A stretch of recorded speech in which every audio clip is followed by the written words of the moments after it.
الفيديو ده كفيل انه يغير حياتك 180 درجة. اذكروا الله وصلوا على سيدنا محمد. وتعالي النهاردة اقول لك فكرة جديدة للاطعام هتعمليها بتكلفة بسيطة، يعني مش هتكون عالية عليكي قوي. لو انت مش قادرة ان انت تعملي كفتة لحمة، هخليكي النهاردة تعملي كفتة فراخ بطريقة حلوة جدا ومتماسكة وبطريقة سهلة. لو انت مش قادرة ان انت تعملي الكفتة بتاعة الحاتي اللي هي باللحمة، اول حاجه عندي هنا صدور فراخ على حسب بقى الكميه بتاعتك.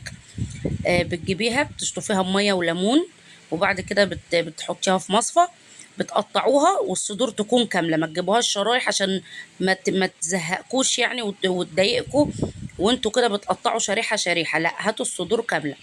بعد كده بقطعها كده بالشكل اللي حضراتكم شايفينه ده مكعبات، وبعد كده بقى بضيفها في المفرمه وببدا اعملها بالكبه زي ما انتم شايفين كده. اول حاجه دايما لازم نبدا بالفراخ في الكبه. ليه؟ عشان خاطر انا هقول لكم ليه لما نيجي بقى نكمل باقي المكونات بتاعتنا. لما نيجي نضيف باقي المكونات تبقى لما بقى ايه، كل الريحه والحاجه بتاعت الفراخ بعد ما تتفرق.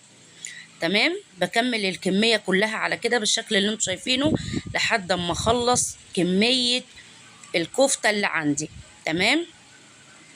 وكل اللي بيشوف الفيديو ده يا جماعة اللي حابب ان هو يعمل اطعام بأقل تكلفة او اشاركه الفكرة او يتواصل معايا ويبعت لي انفذ الاطعام ده، اتواصلوا معايا على رسائل الصفحة.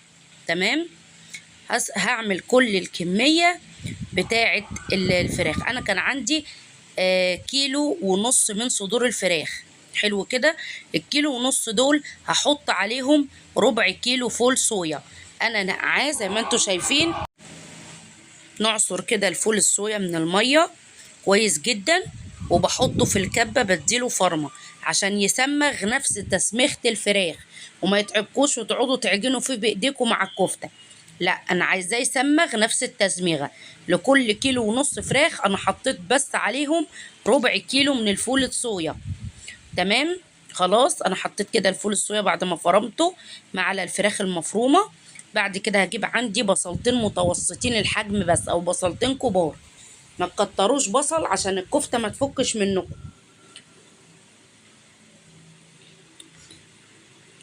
دلوقتي بقى هجيب الكبه وهخلي البصل اخر حاجه كده. الكبه بتاعتك مش هيبقى فيها بقايا فراخ، عشان كده انا بدأت بالفراخ الاول وبعد كده الفول الصويا وبعد كده البصل. هنفرمها فرمه ناعمه. تمام قوي كده. والفول الصويا بيغنيكي، يعني مش هقول ان هو بيضاعف في الكميه معاكي، لا هو بيزود الكميه سنه بسيطه وفي نفس الوقت بيغنيكي عن المواد الرافعه، بقى بيخلي الكفته ماسكه نفسها، بيغنيكي عن المواد الرافعه زي البيكنج باودر والحاجات دي. بصوا بقى، يلا بينا بقى نحط التوابل. الناس اللي بتشتري بقى علب توابل جاهزه وكلام من ده، لا انا هعمل لكم التوابل على ايدي. عندي هنا 7 بهارات وفلفل اسود، ونخلي النسب معتدله على قد الكميات اللي قدامكم. عندي شوية كاري، فلفل اسود 7 بهارات وكاري وحبهان بودر وتوم بودر على بصل بودر وشوية بابريكا وطبعا الملح. لو انتوا حابين تحطوا بشر ليمونتين، قشر الليمون تحطوا البشر بتاعه للكفتة بتاعت الفراخ. عايزة اقول لكم ان بتدي طعم رهيب جدا يا جماعة.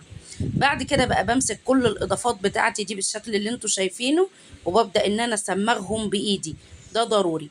طيب انا عندي هنا معلقة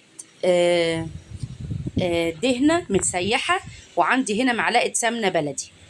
ممكن تضيفي حتة دهنة وممكن تضيفي حتة ليا على كفتة الفراخ. طب انا لو ما عنديش دهنة افرمها مع الكفتة او ما عنديش ليا، هتحطي كده زي ما انا ما وريتك كده، هتحطي معلقة كبيرة من السمنة البلدي عليها معلقة كبيرة تاني من الدهنة المتسيحة. طب لو ما فيش يا شيف هدير دهنة متسيحة يبقى هتحطوا سمنة بلدي.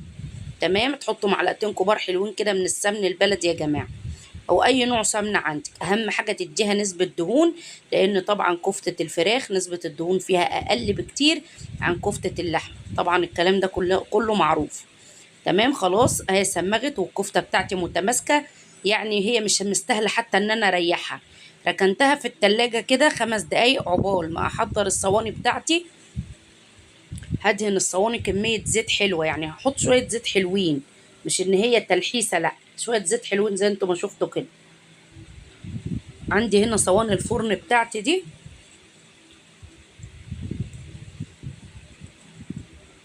بعد كده بقى هجيب عصايتين ستيكس، ودايما نصبع على قلبة العصاية، على ظهر العصاية، مش على البوز الرفيع اللي زي المسمار اللي بندخل فيه اسياخ الشيش، لا.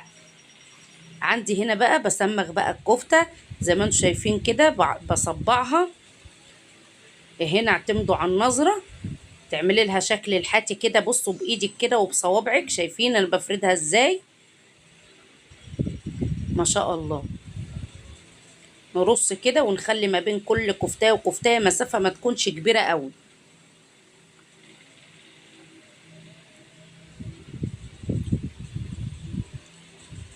هخلص باقي الكميه. طبعا انا مش هصبع الكميه دي كلها قدامكم عشان بس ما اطولش عليكم، انا وريتكم بس كده الطريقه.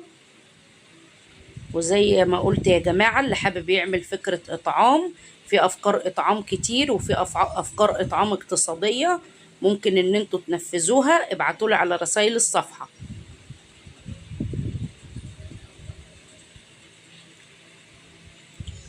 دلوقتي بنصبع الكفته كده زي ما انتم شايفين، وهنا بخنقه صوابعك كده الاتنين تبداي تعملي شكل الحاتي، التجزيعه بتاعت الحاتي بتاعتك. تمام. خلاص خلصت الكميه، الله اكبر. عندي بقى هنا الفرنه بتاعتي. هقول لكم طريقه التسويه الفرنه. طبعا دي حله الانجاز بتاعتي، حلل الانجاز الكبيره ما بتطلعش الا في المهمات الصعبه. تمام. حطيتها على النار وحطيت سمنه على زيت، الفرنه سخنه على درجه حراره 180. بدخل الكفته، اول ما بحس ان هي استوت بفصل الفرن وبشغل الشوايه من فوق عشان ما نسيبش الكفته تنشف، دي حاجه مهمه جدا. واول ما نطلع الكفته نغطيها. هنا عندي سمنه على زيت عشان هنعمل الرز. طيب انا هعمل النهارده رز اصفر، رز مصري اصفر بالكاري والكركم، مش هعمل رز بسمتي. طبعا الرز البسمتي غالي، الكيلو ب100 جنيه، عشان انت تطلعيه في وجبه اطعام فهتحس ان هي تقيله عليكي شويه. فالنهارده هخليكي تعملي البديل بطريقه سهله جدا وبسيطه. عندي هنا سمنه على زيت، السمنه بتدي طعم، الزيت بيدي تلميعه للرز وبيخليه مفلفل معاكي. تمام. حطيت بصلتين عشان خاطر بس يعملوا الطعم، يعني يخلوا الطعم حلو حلو كده، والكميات تقديريه على حسب ما انتوا هتعملوا. عندي هنا الرز نزلت بيه على الماده الدهنيه وعلى البصلايه، وده انا حطيت البصلايه تدي تطعيمه.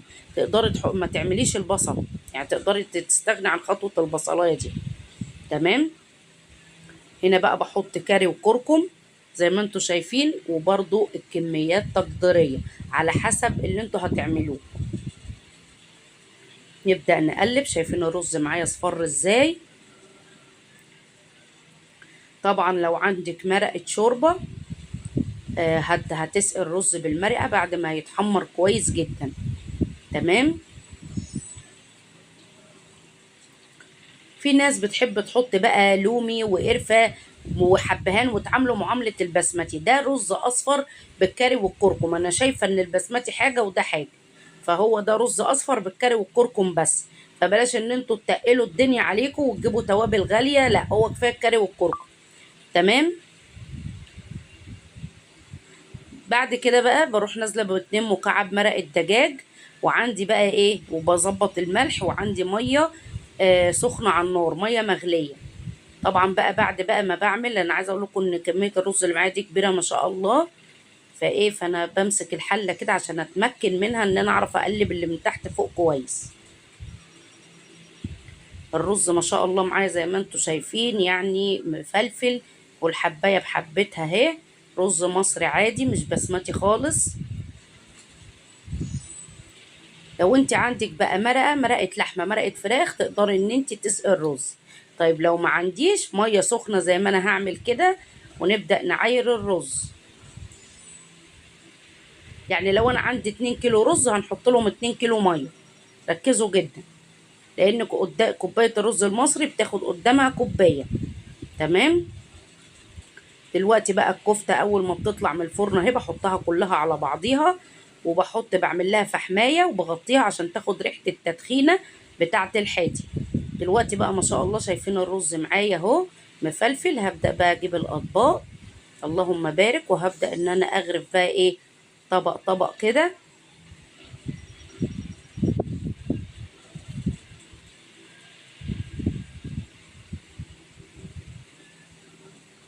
هعبي كل الكمية زي ما انتم شايفين، كل طبق كده حطي فيه مغرفة عشان تقدري تعملي اكبر كمية زي ما انتم شايفين كده. وما تنسوش يا جماعة الصدقة، لان الواحد لما بتبقى ظروفه حتى ضيقة فلازم ان هو يتصدق ويطلع صدقة ويعمل اي حاجة عشان خاطر ربنا يفك كربه بيها. ما تنسوش دي مهمة جدا. هجيب بقى كده الكفتة وانا عاملة الصباع كبير، يعني لكل طبق صباع حلو قوي. تقفليه بكل نظافة وبكل امانة وبكل نزاهة زي ما بتعملي حاجة بيتك بالظبط. يلا ما تنسوش تجربوا الوصفة. اشوفكم في فيديو جديد. كنتم مع شيف هدير.